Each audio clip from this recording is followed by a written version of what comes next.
Hello everybody, welcome back to Handmade by Trish. I hope you're all going to be able to see this video okay. It's very overcast here today, and I actually turned my desk lamp off because it was causing really nasty shadows, so hopefully you can see all this. About a week or so ago, might have been a bit longer, time's flying, I posted on my Facebook page about my new favourite punch. This is called the Lovely Labels Pick a Punch, and it is absolutely my new favourite. So I wanted to demonstrate to you why it's my favourite, and show you little tricks to make it really easy for you to use. So this one punch actually gives you 6 different labels, and I've actually I've made this up of all my punches. So I punch out a sample, so if I'm looking to see if a sentiment will fit in a window, I've got these punched out shapes. So anyway, there's not a window for these, but these are how the punches come out. So if I bring this up closer, you'll see I've actually printed a label on here to give me the 3 different measurements, but you'll see there's little dashed lines, and you'll see the grooves here for the different sizes of cardstock. So this smallest groove here, this is 1.3 centimeters. The next step up is 1.9 centimeters, and the widest one is 2.5 centimeters. Now, if you work in inches, I think this is 1/4 of an inch, half an inch, no, half an inch, 3/4 of an inch, and an inch. I tend to work mostly in metric, so I tend to use my centimeters, but yeah, you can do it. So it's half an inch, 3/4 of an inch, and an inch are the 3 different, and they're both the same widths on both sides, but you'll see the top of the punch gives you a different pattern. And depending on, so where the dotted lines are, depending on the size of the bit of cardstock you put in, is going to depend on the intricacy on the top. So I'll show you my sample ones that I've cut here. So as you see, there's 2 different designs. So this is a slightly more decorative one, and if you have it on the smallest punch, you'll see you just get a little knobbly bit on the end. If you have it the next size up, it's a little bit more decorative, and then the bigger size is really pretty. And in fact, I've got a card that came to me in a swap that I'm part of, which I can show you that being used. It's absolutely beautiful.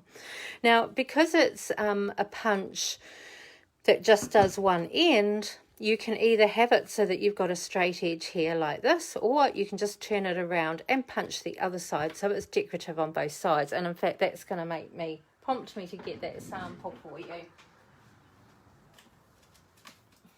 So here's the sample that came to me in the post by somebody called Tracy Allen. I think she's also in Tikawiti actually. So here she's used the punch on the widest one, and it's given a beautiful decorative edge on both the top and the bottom. And I'm going to show you in a minute how you can, without having to measure or anything like that, how you can really, really, really easily make it any size you want to fit the sentiment that you're going to use.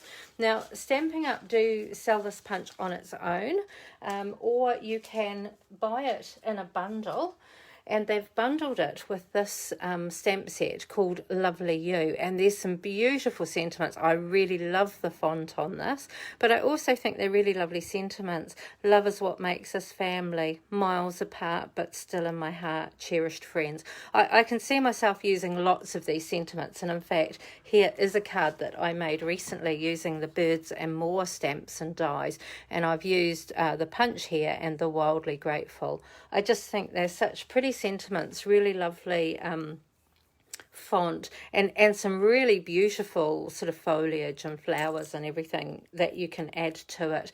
And in fact, actually, that prompts me to show you the catalogue. So you can buy this as a bundle, and in the catalogue it gives you a bundle price. It's a little bit hidden up here and amongst all the pictures, but if you buy the stamp set and the punch together using the bundle code, you actually save 10% than if you were to buy them separately. But here, one of the things I love about this punch, and another reason why I love it so much is that you can label, you can do different labels and stack them on top of each other. You see here examples of where they've used the slightly flatter one, but then they've actually used 3 here. So you've got the 2 slightly, you know, blunt edged ones, and then you've got the more decorative one that's laid on top. So you've just got this little bit of pink showing in the background. They've used the leaf stamp to stamp a little bit, and even these stamps, which are part of the same stamp set as well, and the little blooms. So you can see they're all here as part of the same stamp set. So you can layer them to create really amazing effects and great labels. Punch a little hole in and it can be a gift tag, or you can layer them up on your cards. I just think it's so versatile and such a neat punch. So I'm just going to show you how you would use this for any sentiment and how you would make it the right size. So I'm going to use the stamp set that coordinates with the punch, although I think you will find you have probably a stack of stamp sets that will do pretty much any sentiment stamp. You know, you've got up to a whole inch in width, so I'm sure you've got hundreds of sentiments you can use for this. I'm going to put love, or maybe miles apart but still in my heart, because that's probably a nice one for me to send to the UK. So which one to choose? So if you let's go for the slightly more decorative one. So I've already cut this piece of paper. This is 1.9 centimeters, or if you're working in the inches, it must be the 3/4 inch. Better open up the punch first. So there's a little clip at the bottom which allows you to open it. The reason why that's there so that you can close it is to make for easier storage, but obviously we want to punch with it, so I shall just open it. And if you just lay your punch down, put your piece of paper in on whichever side depending on the design you want, put it right till the end till it won't go any further. And actually if I tip it upside down, you can see there's a little bit there sticking out. So if we just lie it down, thread it in, and then punch. And you'll see I've got this little scrap piece, and I want to keep that because that's going to help us decide where we're going to cut it to punch for the next one. So I'm going to get a little stamping block. I mean, this would be perfect to use your Stamparatus on, especially if you're doing lots of these. Let's put it a bit sideways. There we go. So if I just get some Memento ink up my stamp.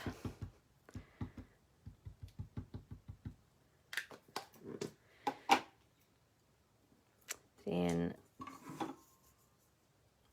just line this. I just use my grid paper if I'm stamping on something that's pre-cut rather than cutting it after I've stamped.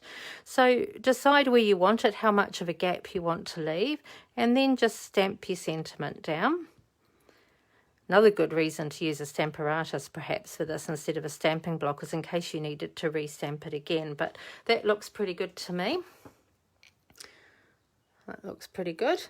So then here, if you get your little scrap piece again, I'm going to grab a pencil, and if you put your scrap piece up to where you want it to cut, so you might want to kind of look at the distance, and I think that's quite nice there like that.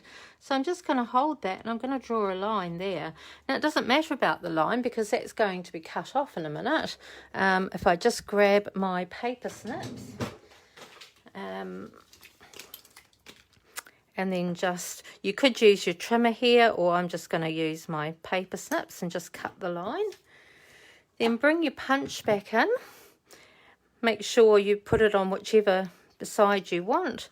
Thread it back in, push it to the end, push down, and then you'll see that's exactly where I marked it because I had marked it at exactly the place I wanted to cut it to give me that equal distance between each. So you could use any length sentiment on here. You know, if you were scrapbooking and doing a scrapbooking page and you wanted to have a panel of something, you could make it, you know, your 12 by 12 inch piece of paper long.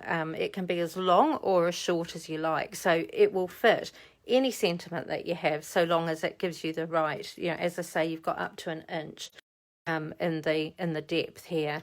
So that's a good little tip for you on the best way of using this. And I think with being able to layer them, I just think there's so many possibilities.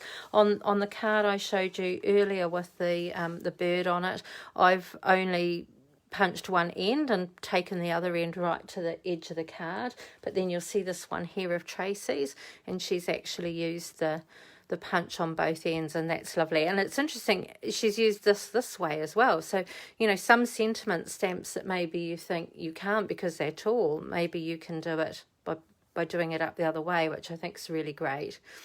Hi Terry, nice to see you, and hi Tracy, hope you're both keeping well. So yeah, that was my little trick on using the punch. If anybody wants to find out any more information about it, please get in touch with me. If you're purchasing anything from the Stampin' Up catalogue in the month of June, this is my June host code, and if you put the host code into your order, it will ensure I send you a little gift. Everyone who orders from me gets a handmade thank you card anyway, but you'll get a little additional gift if you use the hostess code. If your order is going to be over 189 New Zealand dollars, then please contact me first before you place your order, because there may be some other options that are suitable for you. I hope you all have a good rest of the day. Look forward to catching up with many of you soon. I've got my first coffee and card group here in Tikawiti after the lockdown, which will be happening next Wednesday, so I believe that's the 24th of June. I've got a daytime one, which will be from 1 to 3 in the afternoon, and then I've also got an evening one, which will be 7 to 9, both here in my craft room. So you'll have all the supplies to play with, and we can just have a chat and a coffee. If you have loads of supplies already, then by all means please bring them along, and we just ask for a gold coin donation. If you don't have any supplies, are new to stamping, want to give it a go, want to have a play, then that's fine too, and we will have some basic card kits available here for you that you can purchase from $5 a card. So it'd be great to see as many of you here as can make it. That would be great. So enjoy the rest of your day. Thank you for watching, and I'll catch up with you all soon. Bye.